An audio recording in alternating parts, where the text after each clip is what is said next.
My name is Trish Ware, and I am obsessed with all things pregnancy and birth, and helping you to navigate both the practical and the magical seasons of this journey called motherhood. I'm an all-day coffee-sipping mama of 7 and labor and delivery nurse who took her expertise in the labor room and turned it into an online one-stop shop for mamas looking for powerful education and support. I've had the amazing privilege of delivering many babies in my 15-plus year career as a labor and delivery nurse and as a mama of 7.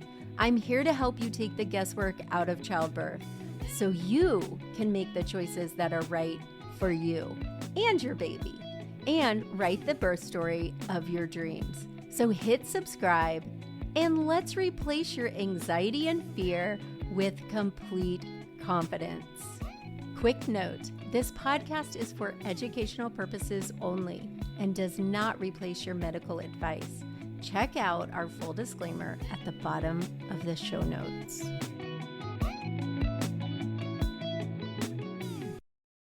I am so excited about today's guest. I've got one of my Calm Labor Confident Birth course students, Laura, on here with us, and she's going to share her birth story with you guys, and we all love birth stories, so welcome, Laura. Thank you so much. I'm really happy to be here. I love when you guys come on and share your stories because I get to hear them, and it's so much fun to have you guys on and share with my audience. So before we get started with your birth story, I always like to ask my students or the mamas who come and share to go back a little bit, back to your pregnancy journey, and tell me what brought you to Labor Nurse Mama. So I was about 15, 20 weeks into my pregnancy, and I have a friend who's actually studying to become a doula, and she's also a registered nurse for a critical care unit. So she knows her stuff, and she saw that I was starting to struggle and starting to get really overwhelmed with all of the information that's out there, and she has seen your posts on Instagram. So she's the one who introduced me to you. So being overwhelmed and then having you be able to explain everything that's going on helped focus me a little bit more, and that kept me centered. So that is why I joined your course. I love that. I just taught my pain of labor class last night, and I was telling them, like, the biggest mistake you can make is winging your birth and going in with unrealistic expectations. So that, I feel, is just so important. And on top of that education, I feel like we do something extra with our weekly happy hours and the ways that we support you guys.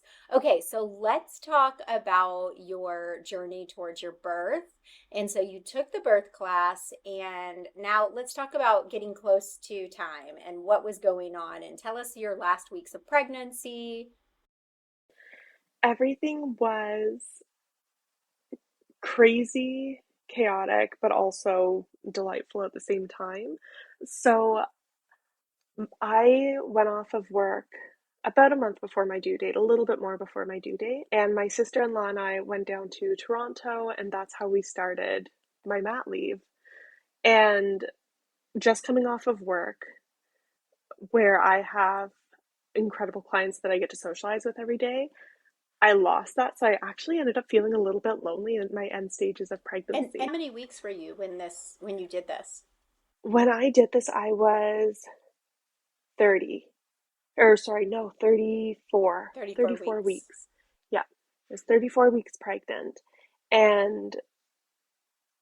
But I couldn't work anymore. I'm a massage therapist in Ontario. So, swollen joints, sore back, sore everything, all the other fun stuff with pregnancy. It wasn't realistic with my work. So going on that trip with my sister-in-law was absolutely epic. And then coming home and just being pregnant, I say in parentheses or quotations, it was a little bit strange to me because I could feel so lonely and so like in company all at the same time because you're pregnant. Everything you do, you are with somebody at all times. But honestly, like, my pregnancy was really smooth sailing. It was incredible seeing my midwives every single week. especially getting up to the point of delivery, just having those people check in on me. But yeah, it's a really weird, strange experience feeling really lonely in your pregnancy, but also so surrounded by love and support, which I was. I'd love to ask you, did you take advantage of the community and did you come to the happy hours? Was that something that you were actively involved in? So while I was at work, no, because at the time of the happy hours, I was still working, which I think I commented on a couple. I was Yeah, like, I remember. I'm here. Yeah. I exist. Yeah. But I did come to a couple of them though after I went on to after mat leave. And I remember bouncing on my ball. I was probably like 36, 37 weeks pregnant. And I ended up turning off my camera. I was like, this motion Yeah. of me going up and down is going to be really annoying to watch. For those of you guys who may not listen to the podcast or follow me or know anything about our program, we have what I feel makes it so unique and so special is we have our mama membership. Now, our mama membership is now separate from the classes, which Laura may not know this, but when you join one of the classes, you get the mama membership free for 30 days. After that, it's an ongoing membership that you can stay a part of it for $19.97. And it includes weekly hangouts. We have a community manager, we have groups, we have expert workshops, and it includes support all the way till a couple years postpartum, to be real. And so we now have a postpartum hangout, Laura, which you should be coming to, and it is incredible. And so that's just something that sets us apart from everyone else, I think. I didn't realize that I needed that community until I joined it, but I joined it later than I expected to because of my work. But once I was there, oh my gosh, it was so nice. I love that. You guys hear her. Hear her. If you've joined one of my classes and you're not taking advantage of the membership, that is what's going to make all the difference. Because I know you all, and I know every single one of you take the class, you're listening to it, you're pumped up, you're feeling confident, then that emotional high goes down. Then you go to the doctor's office, they say something that scares you or confuses you, and the fear goes back up. So that's why the weekly happy hours are so important. And also, if you're a student and a member, you also get our labor bat signal, which means you get to communicate with me and Taylor privately until 6 weeks postpartum. So that's just totally that we do because we love it and we love that relationship with you guys. Okay, so now you are lonely, waiting for baby to come. Was it like making you worried about how you were going to feel during postpartum? Totally. So I see a therapist. So I reached out to my therapist to let her know that I was feeling a little nervous about how postpartum was going to go because I was starting to feel a little bit lonely. And my husband was still working by this point. So I didn't want to, for lack of better terms, be a bother to him because he was also stressed because his life was about to change too. So I really leaned into my best friend, who's the one who showed me Yeah, your the one course. that's going to be our doula, right? Yeah, exactly. Okay. And I was like, you haven't led me in any bad direction this far. I'm just going to cling to you because like you're a new mom too. Yeah. Help. That's what we're So supposed to do, right? Isn't that what community is about? That's why we're creating this community because a lot of moms don't have that. totally. And it's alarming the number of people that don't have Oh, that and don't realize they need it until it's presented to them hmm. that they can't refuse. Yeah. My friend had my friend who knows me so well, she forced me to hang out. And the more I did that, the more comfortable I felt. She's, what's going on? How's your birth course going? So I'm a procrastinator, terrible Oh, procrastinator. now we're hearing the truth. Yeah, but I am giving you the truth at least. Yes, you I told her, like, yeah, I've done the course and stuff. Have you focused though? Like, where is your focus? Have you really taken away what you need to from that course? Do you need to go over it again? It's like, no, I absolutely understand everything. And I ended up watching the course again with my husband because I realized for me, what was stressing me out was him not being there with me for the course, for him to see everything that I'm seeing, for him to ask questions about the things that I'm also asking questions about, have that camaraderie Yeah. of what the heck is going on with our lives. And after we watched the course together, or did the course together, and he also did the partner course, that was fantastic. Or the coach The course, coach I class, think it's yeah, and called. it's actually Yes. we've got that as a bonus right now if they buy the birth class, which you're whoever's listening, it may not be going on, but right now we do. That's a bonus buy. And that is fantastic. I absolutely loved that. So did my husband. So once he and I were on the same page for everything that was going on, then I chilled out. Then I was in my happy spot and hung out with my parents a lot, hung out with my dog, went for walks, and then labor started. So tell me about that. How far along were you? Where were you at? What was your first sign that it was happening? So September 4th was the first twinge, like just the lightest little, like, little tickle in my uterus kind of Little feeling. knock on the door.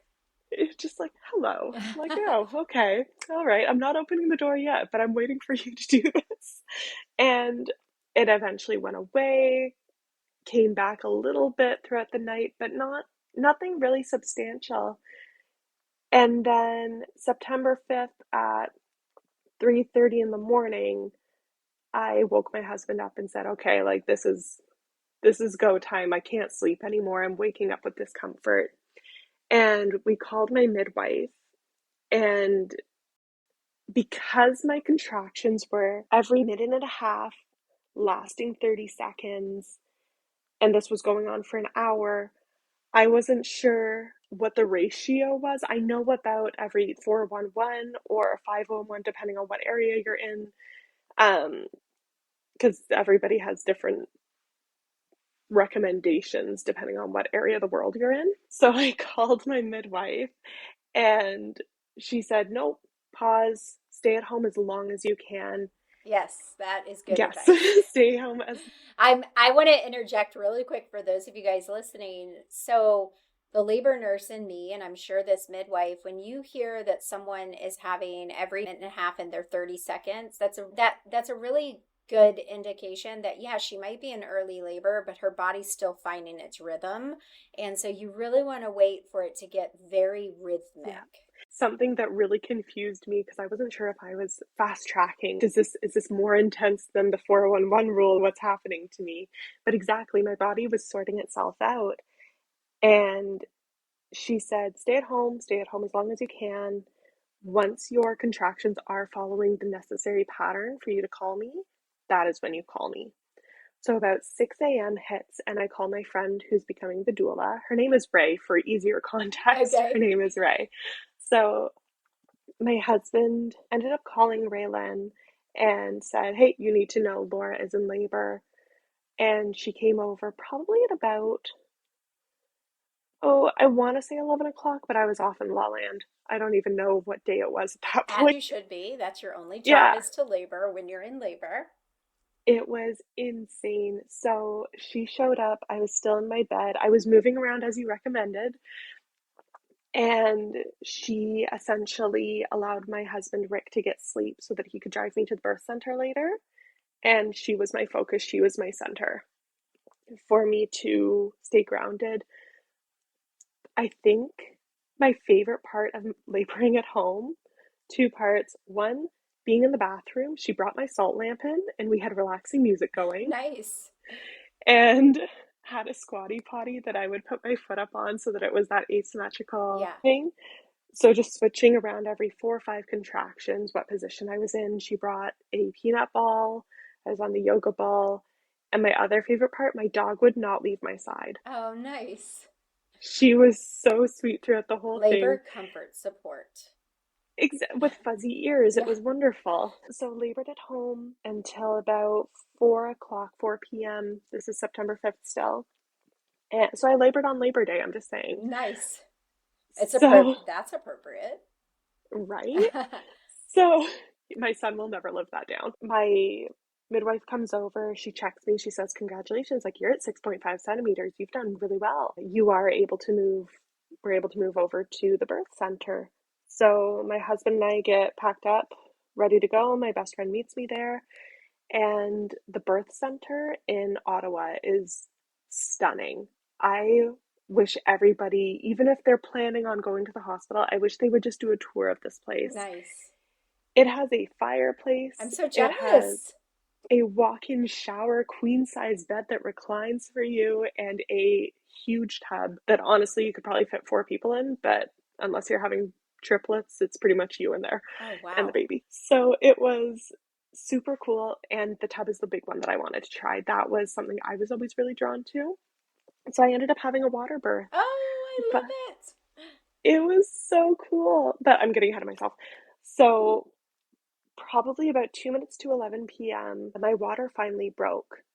And I was so excited. That was the weirdest feeling I have ever experienced in my life. I was in the tub when it happened, and it feels like a water balloon coming out of your bits. Yeah. It's so funny because my last birth story that I did was with Cassie, one of my VBAC lab students, and her water broke in the tub at the hospital. And it's so funny, 2 in a row. That's it's a weird feeling. That's funny that it's 2 in a row though. I was really proud of myself for letting my water break when it needed to because my midwife had wanted to intervene. She wanted to break my water.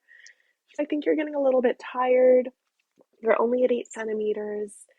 And I think this is something we should talk about. And I was really ticked off when I heard that because I also didn't want to be getting out of the tub to have my cervix checked and stuff like that. It was just inconvenient for me. And I quoted you in that moment when she had said this. I was like, I don't want anything done out of convenience or curiosity. Oh, you said it out loud? I did. I knew that you thought it, but I didn't know you said it. I Yay. literally said it to her. And what was her response? She's like, it's not out of curiosity. And I think it would be good for you to be able to help move things along faster. And my friend Ray, I love this girl to pieces. And you are about to see why. She looked at her, and from what I recall, again, in between contractions by this point, she's 8 centimeters. She's progressing beautifully. There's absolutely no need to be breaking her water. What are you doing? Yeah, besides you want to go home. Yeah, and Yeah. I understand that you want to go home, but that's not a good enough reason for you to Well, break and my you water. chose this career, which is an unpredictable pattern. Yes, So, yeah. absolutely. I love it. I'm so proud of you. Like, I am so proud. I say that throughout the course for those of you guys who are listening. I say it throughout and all the time. Nothing out of convenience or curiosity. No, it's not Yeah. okay. And it was a firm no from me. And then my poor midwife met my friend's wrath on that one as well. And my husband didn't get a chance to say anything because we were busy just shutting this completely down Yeah. thing. Absolutely not. Double whammy. Yeah. So gosh, I loved my team there. So my midwife left just to give us some time to think about it. She came back and said, oh, I spoke to another midwife. She said that we don't have to do this. So Don't have to we're break your completely, water. yeah. But you already And I was told like, her yeah. no. So what? I'm so baffled. Like, you already told her no. Why did she need to get a second opinion? I think that she was covering her tracks, honestly. And I liked my midwife a lot. She was wonderful. My kid is born. He's good. Did not love that. So that's why I was so proud of myself that my water broke while I was in the tub. It was just this victory of, yeah, I did And it. how long after that? How long after her wanting to intervene? Was he born? No, the water breaking. One of the top questions I get all the time about our birth classes is what makes Labor Nurse Mama birth classes and pregnancy postpartum membership different from all else. Here's the thing. Our classes and our support community are different because I care if you succeed in your birth quest. I've built an insane amount of support and accountability in both of my birth classes and our membership, which means you are so much more likely to succeed and leave your birth feeling calm and confident. I have a reputation for being a super supportive online labor and delivery nurse / doula. I bring my experience from having had 6 babies myself and bringing thousands of babies into the world. I really want to know you. I want you to believe that you are capable and you are strong. But I also know that sometimes medical interventions are necessary. And if you find yourself in the situation where you have to make big decisions, I want you to be armed with the extensive education and have the guidance to make an informed choice. Mama, check out our birth classes and our pregnancy and postpartum membership so that you can find the support that you cannot find anywhere else. Inside of our pregnancy and postpartum membership, we have weekly hangouts where I hang out with you and I actually answer your questions face to face. We have experts coming in, teaching our mamas all the way from preconception to postpartum. We want you to be armed with education and power. Check out the link in the show note. Water breaking, it was less than an hour. Oh, see, come on. Give our bodies a chance. Yep. Give your body a chance. And that is something that I did find was a bit of a theme in my pregnancy, especially after my son was born. But we'll get to that in a moment. Okay. I was going through labor in the tub, and that was fantastic. The heat was amazing on my back. And she eventually checked me again because I said, I can feel the ring of fire.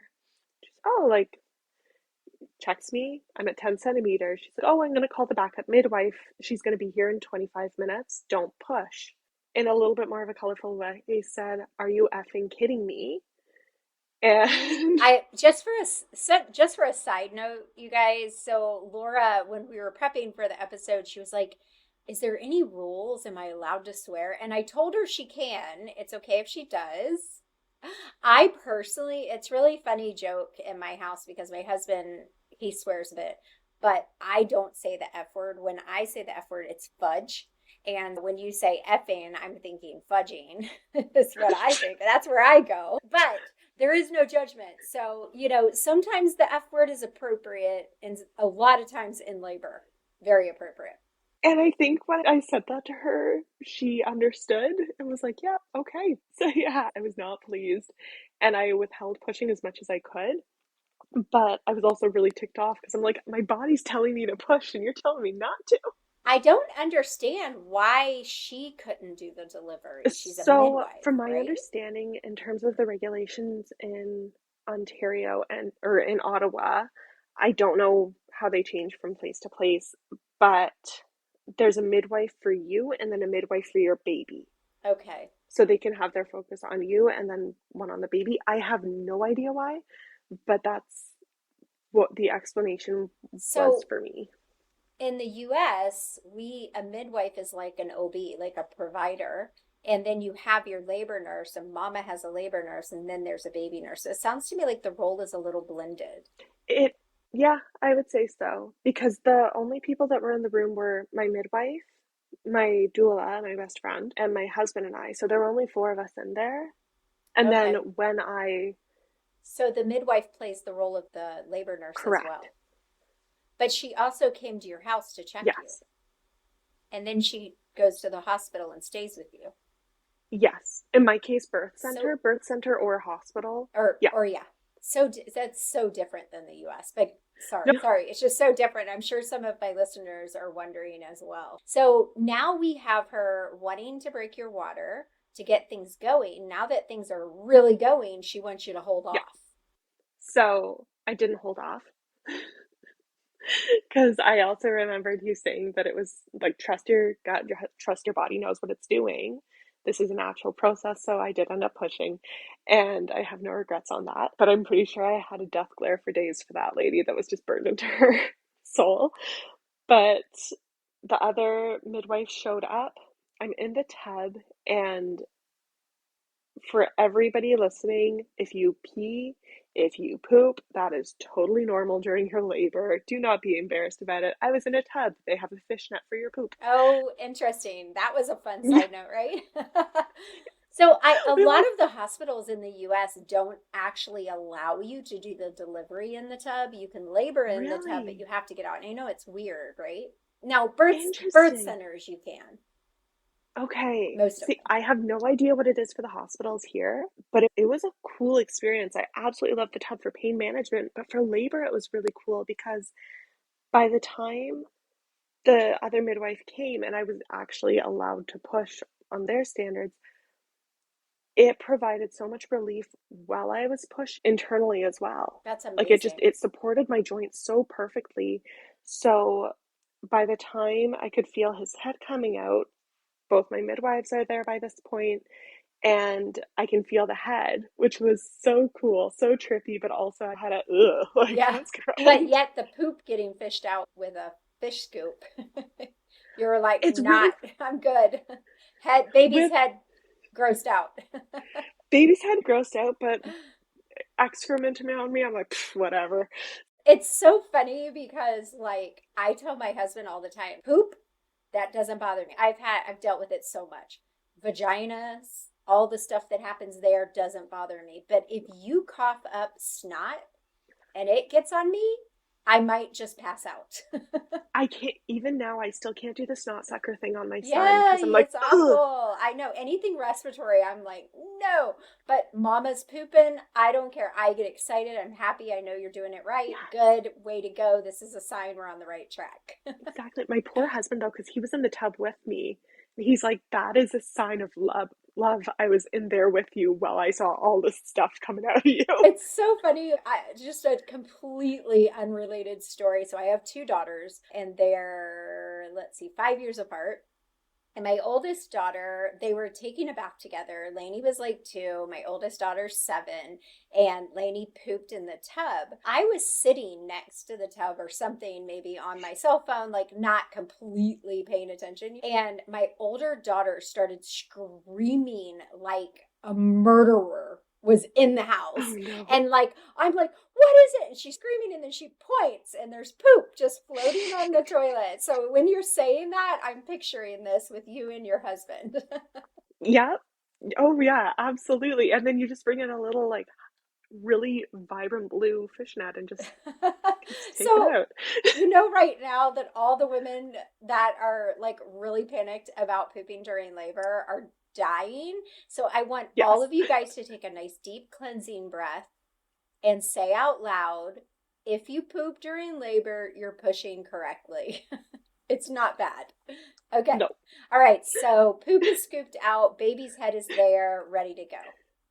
So my midwife tells my husband, if you would like to catch him, now is the time to come out of the tub.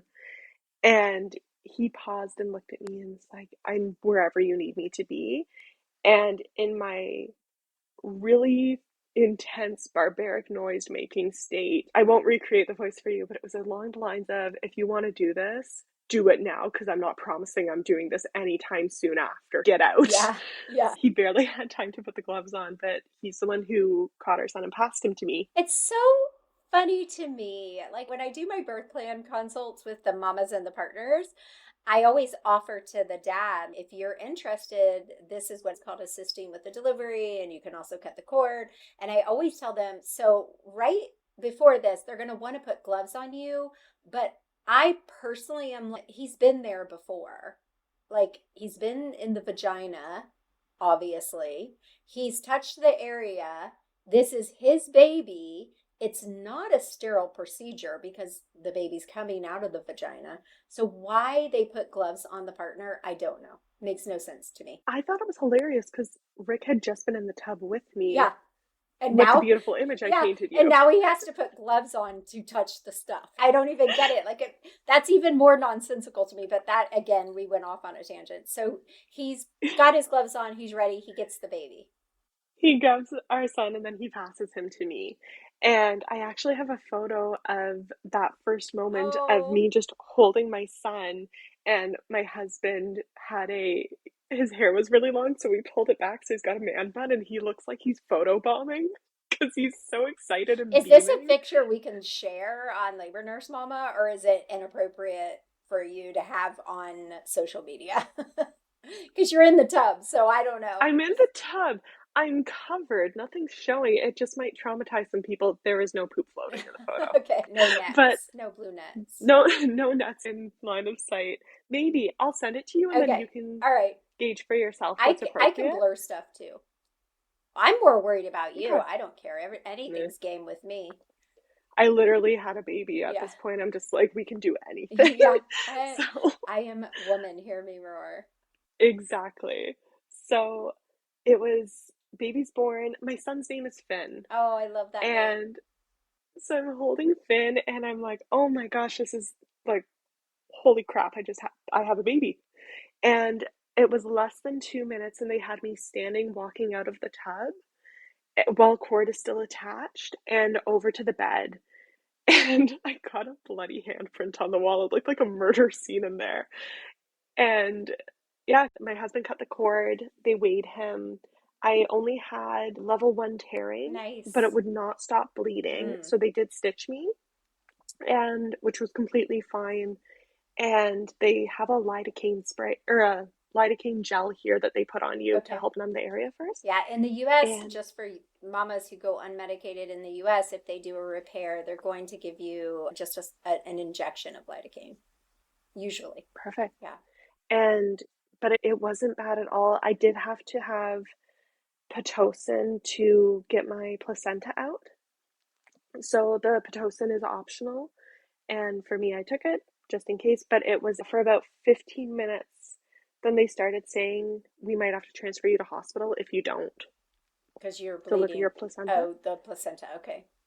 Yeah. So you're like, darn it all, after all of this and this beautiful delivery, I might actually have to go to the hospital?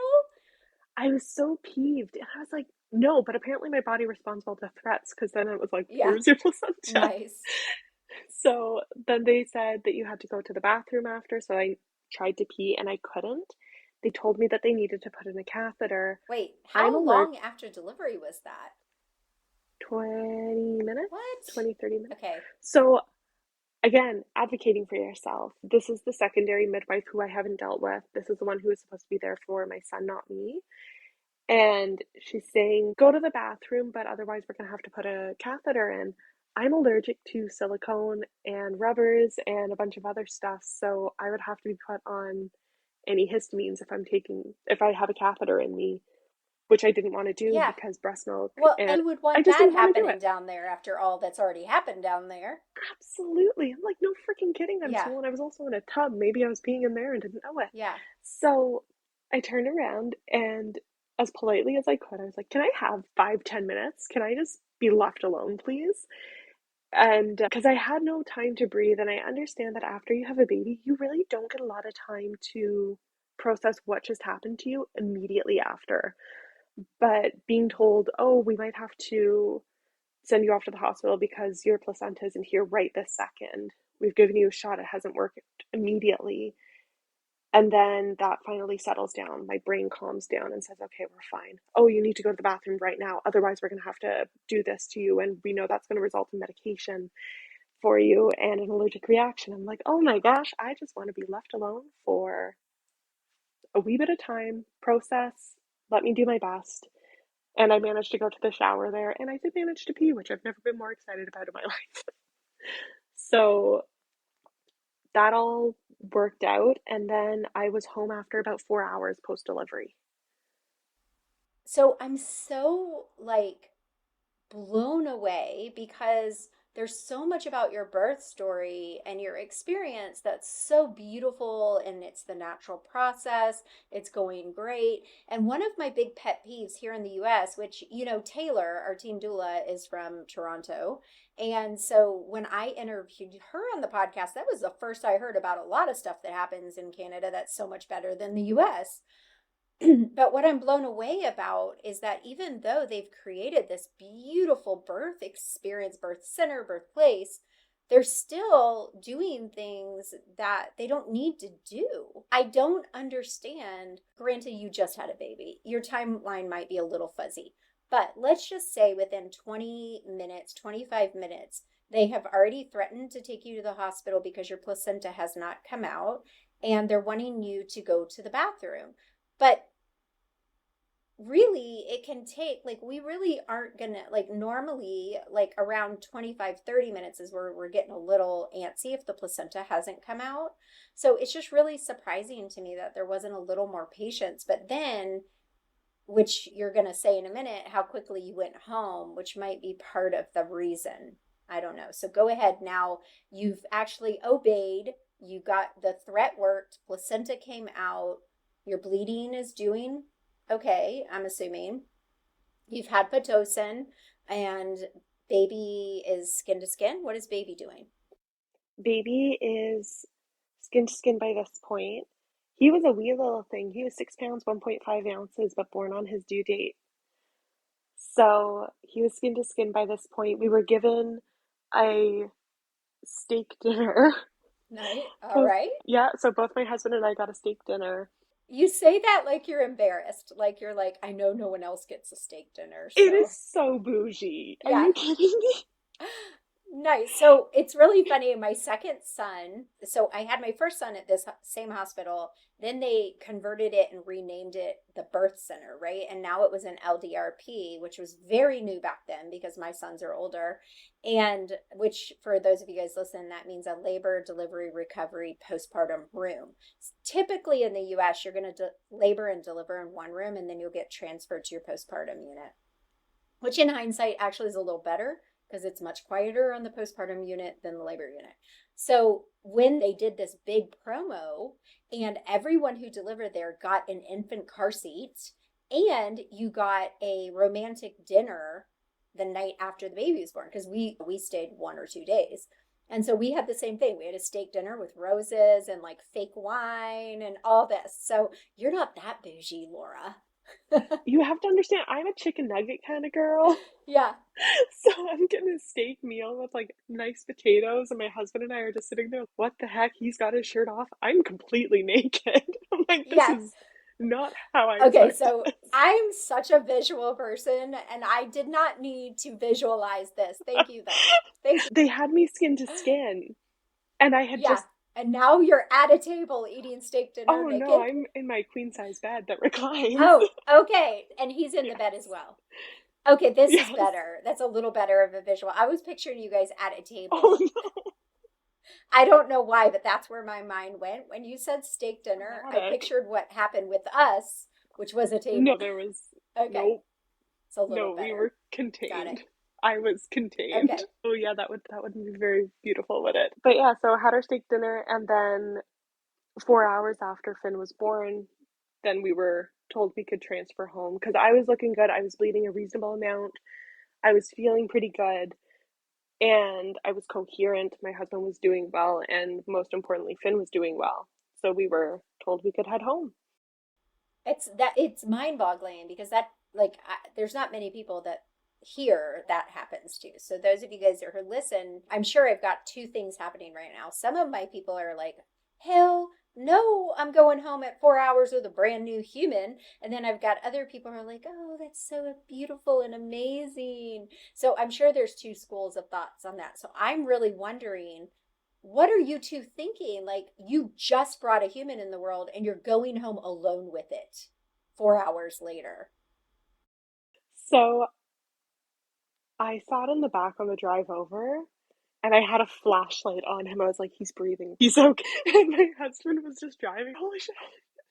So we got home, and we were just completely flabbergasted by this point. I think we were both in a little bit of shock. Yeah. But my energy was so like, guys, guess what I just did? This is really cool.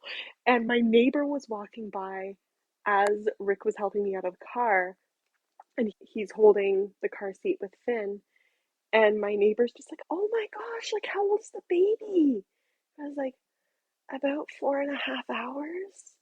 And he's like, you're awesome. And he just says, you're incredible. Yeah. And I was like, have a great night. Of course, it was like 5:30 in the morning. And yeah, I went inside, and a skunk had just passed our house, so thankfully we just missed it. That's an interesting side note. But my parents, my sister, and her boyfriend were there to greet us as agreed upon because they were taking care of the dog. And they got to meet Finn very early on, help me get upstairs, help Rick get organized, do whatever we needed to do to get settled. And it was cool. You've seen him. Get the hell out of my house and let us be. These are my boundaries. They're set. Yeah. We're going to talk about that tonight during my workshop, my postpartum workshop. Boundaries matter. Yes, they do. So yeah, that is my that is my birth story. I love it so much, Laura. Like, it's such a unique one for us here in the US to hear, unless it's a home birth. But there's just so much. I love it so much. So tell me a couple things. I always ask if there was anything you could have done differently during your pregnancy, what would it be? Ooh, during my pregnancy, I would have started my birth course sooner. I love it. And I'm not saying that because this is your podcast. I genuinely wish I had started having that community and having that education sooner to chill me out a little bit and to feel connected to other people who were going through really similar things. There's such power in There that. really is. There's so much power in that. Yeah. I find that there's a pressure for women to have such a smile on their face and handle pregnancy with so much grace and without complaint. And same thing postpartum, you're supposed to snap back like you're incredible. That's not how this works. So those moments when you are in the shower looking down being like, oh, I guess I can't shave my legs anymore and being bummed about that, that's okay. And as silly as that sounds, that community, having those people to converse with and say, hey, I'm feeling overwhelmed by this, or I'm feeling really excited about this, or I want to eat everything. Yeah. It's nice having that community. So I'd say reaching out would be something. I love that. And it's so funny. And I promise you guys listening, I do not like pre-warn my birth stories, my students, that I'm going to ask that.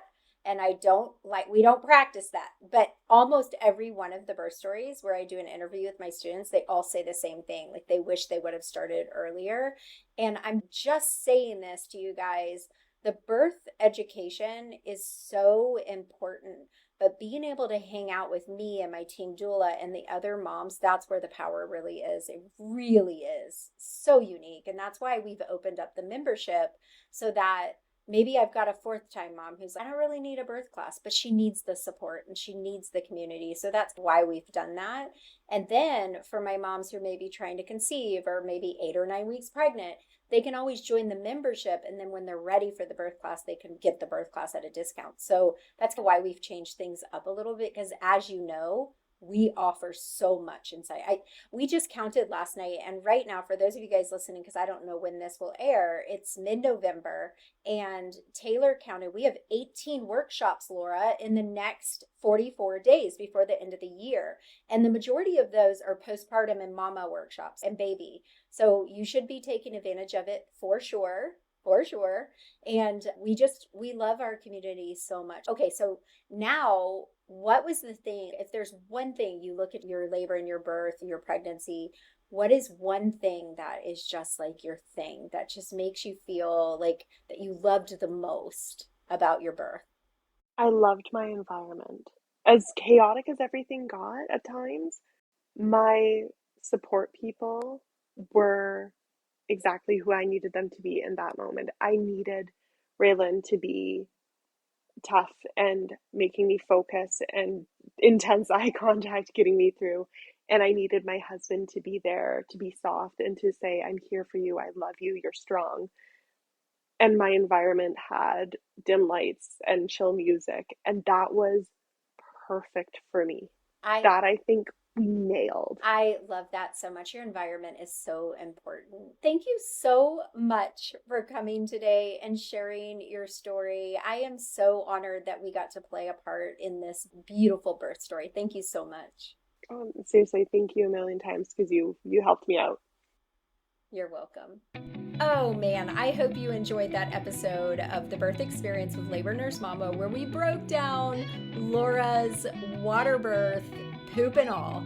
As always, I will see you guys again next Friday. Bye for now.